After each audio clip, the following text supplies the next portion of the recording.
Hello guys, good evening.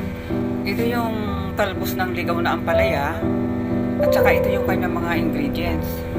Ito, yan, tinapa, walang tinapa, yan lang ang nahimayan, yan lang. Mas marami pa yung itatapon. Gagataan ko siya ngayong gabi. Yan ang ulam namin. Pinakikita ko lang sa inyo guys.